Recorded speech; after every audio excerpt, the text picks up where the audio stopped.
प्रिय मित्रों नमस्कार।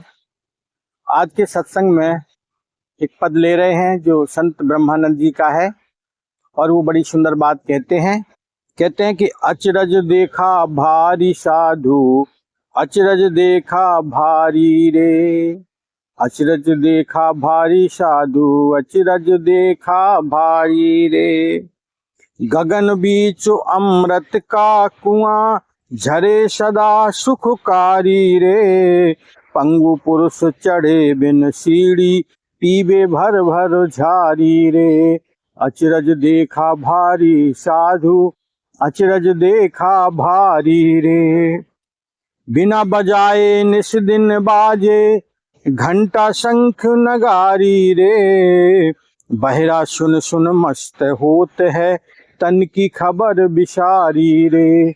अचरज देखा भारी साधु, अचरज देखा भारी रे। बिन भूमि के महल बना है, ताम ज्योत उजारी रे। अंधा देखो देखे सुख पावे, बात बताए सारी रे। अचरज देखा भारी साधु, अचरज देखा भारी रे। जीता मर कर के फिर जीवे, बिन भोजन बलधारी रे। ब्रह्मानंद संत जन बिरला, समझे बात हमारी रे। अचरज देखा भारी साधु, अचरज देखा भारी रे। संत ब्रह्मानंद जी बड़ी सुंदर बात कहते हैं कि हमने एक ऐसा अचरज देखा है जो बड़ा आश्चर्यजनक है। क्या है उसका आश्चर्य? कि गगन बीच अमृत का कुआं, झरे सदा सुखकारी रे।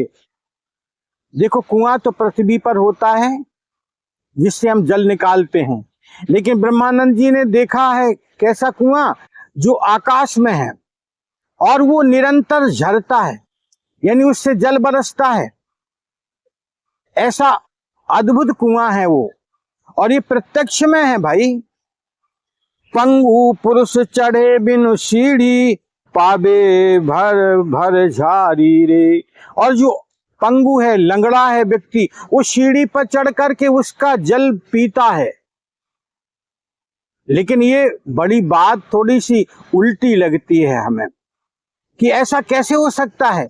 कहाँ कोई आधार नहीं, और आकाश में क्या ऐसा कुआं हो सकता है?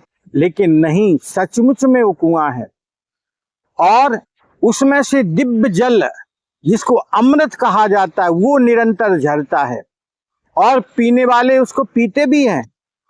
ऐसा आश्चर्यमय भाव है, क्योंकि ब्रह्मानंद जी संत अनुभव वाले संत हैं, इसलिए ऐसी बात कह सकते हैं। कोई जिसके जीवन में अनुभव नहीं हुआ वो बात ऐसी नहीं कह पाएगा। इसलिए संत बड़ी सुंदर बात कहते हैं, और आगे कहते हैं कि बिना बजाए निस दिन बाजे, घंटा शंख नगारी रे। और बड़ी सुंदर वहां ध्वनि है, घंटा भी बजता है, शंख भी बजता है, घड़ियाल भी बजता है, और बड़ी सुंदर अद्भुत ध्वनि निकलती है। और ऐसी ध्वनि है जो बिना बजाए बजती है, उसमें कोई बजाने वाला नहीं है, लेकिन बज रहा है, वो सरगम वहां चल रहा है। बहरा सुन सुन मस्त होते है, तन की खबर बिसारी रे। वहां जो व्यक्ति है वो सुनाई नहीं देता है उसको। बहरे व्यक्ति भी वो ऐसी ध्वनि को सुन करके आनंद मग्न हो रहा है, इसलिए वहां उनको आनंद मिलता है, क्योंकि वास्तव में ऐसा नाद बज रहा है, जो अंदर ऐसी ध्वनि है जो अद्भुत है। ऐसी ध्वनि को सुन करके आनंदमय हो जाता है, उसी को अजपा कहा जाता है, वही सतनाम कहा जाता है। ऐसी ध्वनि वहां बज रही है, और यही तो आश्चर्य है। कोई सांसारिक व्यक्ति कहेगा ये बात बिल्कुल गलत है, लेकिन नहीं, ये बात परम सत्य है, और सुनने वाले उसको सुन ही रहे हैं। बिन भूमि के महल बना है, ता में ज्योति उजारी रे। और बिना भूमि के एक दिव्य महल बना हुआ है, और जिसमें ज्योति जल रही है, और ये बिल्कुल सत्य है।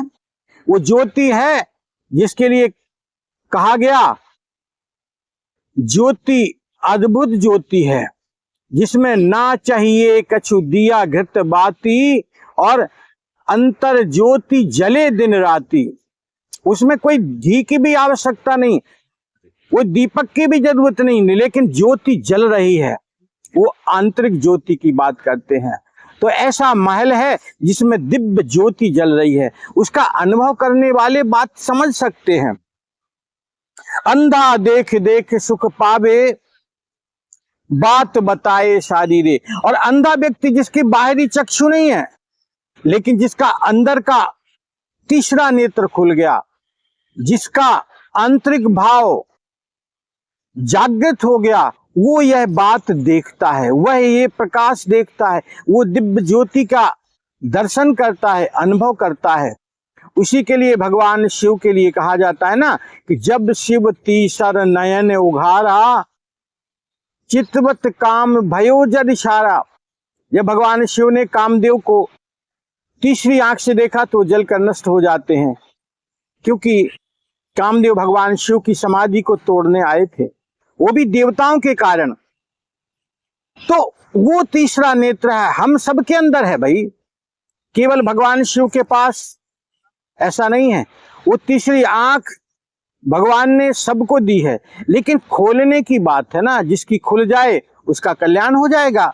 तो अंधा देख देख सुख पावे, जो अंधा व्यक्ति है वो देखकर बड़ा प्रसन्न होता है और सुख मिलता है उसको, और वो बात बताता भी है कि भैया अंदर ज्योति जल रही है।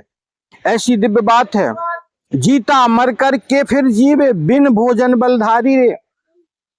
और वहां जो चैतन्य है वो कोई भोजन थोड़ी ग्रहण करता, भोजन तो हमारा शरीर अन्नमय कोष ग्रहण करता है, और वह जीता है बड़ी अद्भुत भूमिका से, बड़ा बलशाली भी है। इतना ही नहीं, ब्रह्मानंद संत जन बिरला समझे बात हमारी। बाबा ब्रह्मानंद जी कहते हैं, संत महाराज कहते हैं, ये तो अनुभवी संत है ना, इसलिए ये बात कह रहे हैं, नहीं तो कोई दूसरा व्यक्ति इस बात को समझ ही नहीं सकता है।